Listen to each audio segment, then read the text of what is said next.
país nos la pasamos de escándalo en escándalo, de video en video, que reflejan cada vez más el estado de corrupción en que se encuentra inmerso el país. Es lo que necesito, que tú le des pobre a Juan Carlos Caldera y no me lo vas a dar a mí, se lo das directamente a él.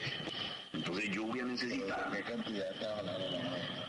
30, 40 palos, 50 palos. Pero no le entregué 50, entregale de a 20, de a 30.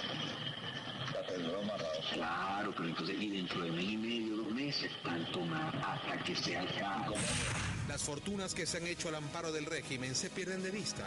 En los años 90, Andrés Oppenheimer escribió que los venezolanos piensan que son ricos, pero apenas 2 o 3 familias entran en el índice Forbes porque sus fortunas alcanzan 2 o 3 mil millones de dólares, mientras que los mexicanos sí están acostumbrados a grandes, muy grandes y milmillonarios patrimonios, incluso a los mal habidos. Es decir, patrimonios milmillonarios en billetes verdes no era algo común en nuestro país, y mucho menos cuando son fortunas hechas en 1, 2 o 3 años de labores, y en algunos casos cuando obedecen a la participación en una sola operación financiera, o en una sola compra de algo o un contrato de seguros públicos, o en una emisión de bonos, o en pocas operaciones cambiarias, o simplemente obedecen al hecho de ser amigo o hermano de alguien muy influyente.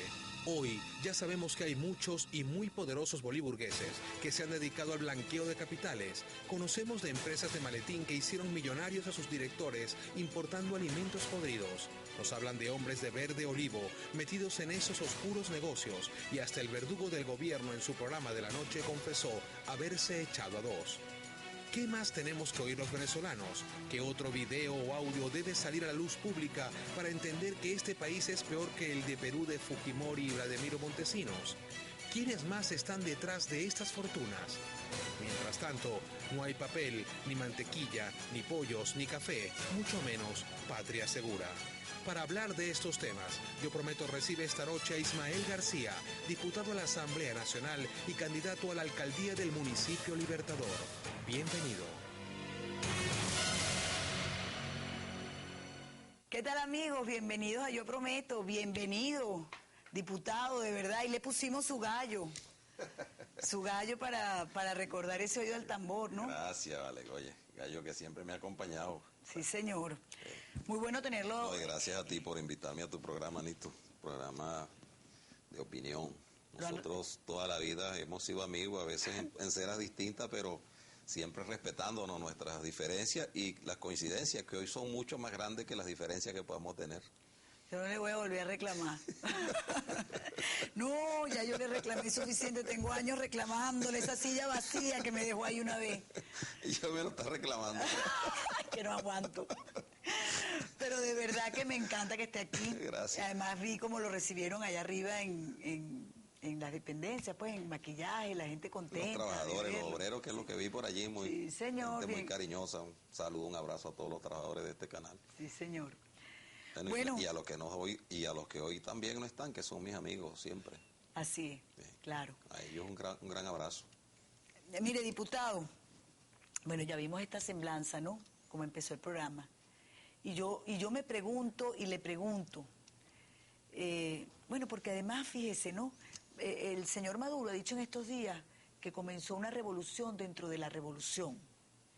Y entonces yo decía, bueno, ¿qué más vamos a tener que escuchar los venezolanos? Porque a mí esto me parece una cosa como agarrada por los pelos, pues. Una revolución, de la cual revolución sé que no hay ni papel toalé en este país. Pero yo le quiero preguntar, y le pregunto también a los televidentes, ¿qué más tenemos que oír los venezolanos para entender que estamos en un gobierno? Yo creo que es el gobierno más corrupto de la historia republicana del país.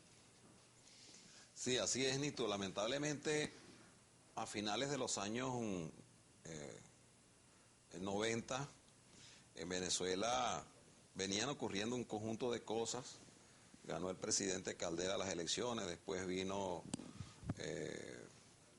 toda esta situación y millones de venezolanos nos entusiasmamos en un proceso de cambio que dio al traste con el nacimiento de él, con la Constitución, que es una Constitución que habla no de acompañar a nadie como Mesías, ni nada de eso, sino de un proceso que está allí, que es bien interesante, que habla de un Estado federal descentralizado, de derecho, de justicia, que condena firmemente la corrupción, porque las cosas que ocurrieron en la Cuarta República de corrupción que denunciamos, el tema de la deuda, hoy son como cosas minúsculas frente a lo que estamos viendo. Un país que ha recibido, bueno, esos sueños se perdieron, ¿no? Porque luego en el 2007 se nos planteó cambiar ese modelo de Estado y el país los rechazó y luego nos lo fueron imponiendo por vía de leyes. Allí está lo que pasó en Caracas. Antonio Ledesma ganó la alcaldía metropolitana, lo despojaron de eso, a los gobernadores le quitaron todas las competencias. Aquí se habló de montar un aeropuerto, una empresa que se llamaba Bolivariana de Puertos, donde el gobierno venezolano tiene el 51%, el gobierno de Cuba el 49%, pero allí eso lo manejan los cubanos. Y quedaron en la calle hasta los trabajadores jubilados. Es un desastre total lo que ha venido ocurriendo. Y lo que pasó con Antonio, bueno, lo despojaron de las competencias de la alcaldía. Cuando usted apoyó y no fue a Antonio, Chávez, sino fue al pueblo caraqueño, pero fíjate, entonces... No, pero yo le quería preguntar, cuando usted apoyó a Chávez hace muchos años, ¿usted imaginó que esto iba a pasar? No, jamás. Nosotros apoyamos un proceso, por eso arranqué por allí, que está en la Constitución, que no define un Estado ni de izquierda ni de derecha, ni capitalista ni socialista, nada de eso, porque las sociedades democráticas... ¿Esto se torció cuándo? Tienen que integrarse con los distintos pensamientos. Yo creo que fue una cosa progresiva, pero que fue avanzando y creciendo. Y estos modelos, cuando se empieza a perder, cuando se sale un gobierno de la Constitución, no ha pasado ahora, ha pasado siempre aquí en otras partes del mundo, bueno, entonces se buscan caminos de el chantaje, la intimidación, el miedo, la persecución, porque no es igual en el momento en que ganamos las elecciones, que había todo un pueblo lleno de esperanzas, de cambio, ávido de cambiar cosas, como lo está hoy, porque los problemas de ayer son los mismos de hoy, hoy incrementados. Si tú ves el tema de la deuda, nosotros cuestionamos la deuda que tenía el país, que eran 28.000 millones de dólares a la banca internacional, al Fondo Monetario Internacional y 2.000 millones de PDVSA. Hoy es cerca de 200.000 millones de dólares afuera, y PDVSA debe solo 28.000 y le debe a todo santo una vela. Ahora andan buscando y seguirnos hipotecándonos con el fondo chino. Nosotros nos salimos del Fondo Monetario Internacional, pero los convenios que hay con el fondo chino son cosas que no sabemos ni de qué magnitud son. Entonces, estamos frente a una situación en la que hay un país, no solamente que se han robado el dinero, unos cuantos vivos, que como una oportunidad dijo el propio presidente Chávez en un acto que tenía en el hotel que hoy se llama Alba, que era el Hilton, que se lo expropiaron, se lo cogieron también. Bueno, él decía que mucha gente que llegó con las patas en el suelo, decía él mismo, pues, hoy los veía en condiciones muy, muy prósperas. Pero estos modelos así, les conviene que los que tienen posiciones de poder, bueno, también de alguna manera se van involucrando en el tema de la corrupción, porque esa es la manera de poder tenerlos controlados. Un corrupto en este gobierno que se hace llamar revolucionario es un prócer, si es revolucionario, pero un hombre honesto que critique, que diga algo, bueno, entonces apátrida, traidor, es del imperialismo, de toda una cantidad de calificaciones. Fíjese una cosa, yo aquí tengo, por favor, Vladimir Acosta. Vladimir Acosta es un hombre de la revolución. Advierte, si a los que gobiernan se les pasa el susto, vamos hacia el desastre. No, esto fue en un foro. Pero yo les quiero leer este párrafo.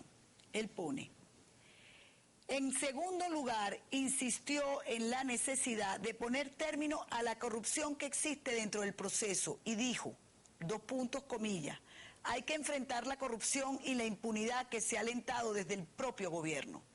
Entonces, si la alentó desde el propio gobierno, este gobierno tiene 15 años, la alentó el propio presidente Chávez. Y la continúa alentando este señor que está ahorita en Miraflores, el señor Maduro.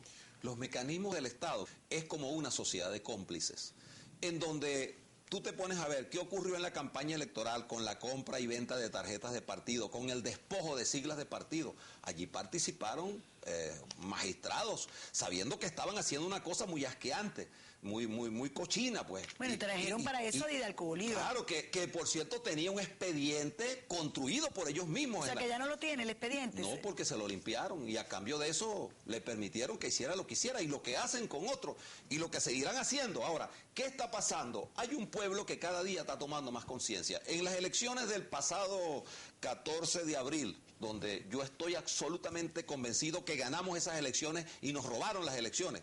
o por lo menos hasta así es ahora, hasta que el Tribunal Supremo se pronuncie. Bueno, vale, allí hubo 800.000 personas que tenían 14 años votando por el gobierno y votaron por Enrique. No fue que se quedaron en su casa como en el 2007 cuando el tema de la reforma. Pero me decía alguien que conoce de métodos científicos y de análisis de estudios de opinión que si 800.000 personas votaron, cerca de 1.400.000 personas en algún momento pensaron hacerlo.